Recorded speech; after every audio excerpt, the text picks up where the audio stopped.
And Joe Biden completely deflecting blame for his party's poor performance in this week's elections. I'm not sure that I would be able to have changed the number of very conservative folks who turned out who were Trump voters. People are upset and uncertain about a lot of things, from COVID to school to jobs, cost of a gallon of gasoline. Jimmy Fallon, host of Fox Across America on Fox News Radio and Fox Nation, is here to discuss. So the president was right about one thing, that people are upset about a whole lot of things. Well, that was my favorite thing in the world about that moment yesterday, is that this was clearly a repudiation of everything the Democratic Party has done. But think of this like a restaurant. The voters were like, this food sucks. And the Democrats were like, I've got it, bigger portions.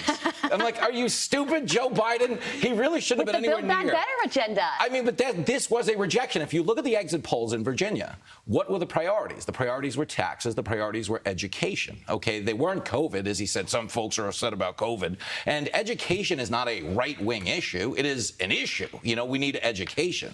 That's why I think Biden should just at this point stick to doing what he does best, which is sleeping through meetings. True.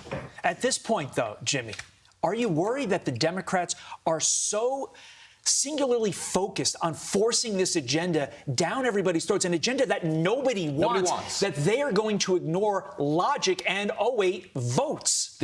This is Biden's dad training corrupting his presidency. You know when the family's on vacation and dad wants to go see the biggest bowl of yarn in Missouri? Right. But nobody's like, I don't want to see a bowl of yarn. I'm not even going to get any selfie likes out of this. Speak for yourself. Well, that's you. But that's how you roll. But the point is, he won't pull over. And the fact that they're not capable of self-reflection in this moment is why it went bad and will continue to go bad. The thing that I thought that was really fascinating about the Democrats' reaction to Virginia and even New Jersey was that it was such a divided reaction. When you think about how President Biden and Nancy Pelosi, they're doubling down and saying, well, the reason we lost is because we didn't pass our legislation, so we're going to go full steam ahead with the Build Back Better plan. And then Joe Manchin is saying, no, the reason we lost is because we're pushing this stuff on Americans that don't want it. They don't want it. And if you look at the polling, there was an ABC, I believe, Ipsos poll that came out last week on the Build Back Better agenda.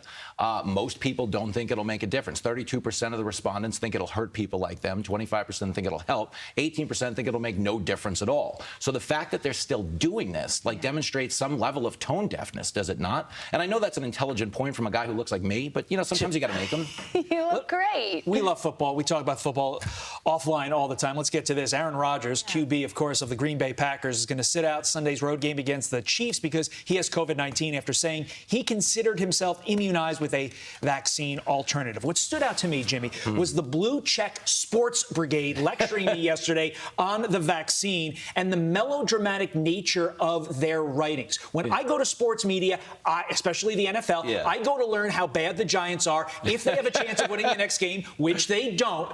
I don't go to be lectured. What does that say to you? Well, I agree with you there. When you talk about reading the room and knowing your audience, the audience doesn't come to the NFL for health advice. Okay, although to be clear, as a New York sports fan, it was nice to hear a story about someone catching something. Right. You know, you don't get that. You don't get that a lot. But to the point of the NFL and what they're known for in terms of their lifestyle, you know, if you're on the road in the NFL, COVID's not like a top 5 health risk for things to catch, you know, if we're being fair. But the truth is, nobody comes to sports for anything besides sports. It's the only reason we're there. And I really wish they knew that. And I thought the World Series might be that come to Jesus moment where people saw like the pure joy of the Braves winning the World Series. Yeah, but how many people stopped watching ESPN because it became more political than sports? According to the ratings, everybody. Yeah. You know, that's the thing. I know.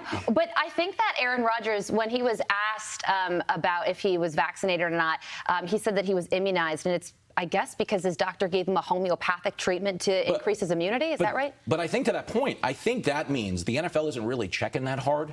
You know what I mean? Because if he was vaccinated, he'd have to show some kind of proof. If he wasn't, there would be protocols to follow, which weren't followed. So I don't think they were doing it. All I would say, he's okay. Yeah, that being said, I want him to be okay. My best bet in the NFL this weekend, over 55, let's go Brandon Chance. Wow. And I think that's going to happen. Doubt. Guaranteed. There it is. Jimmy, have a great you're the weekend. best. Thank you so much.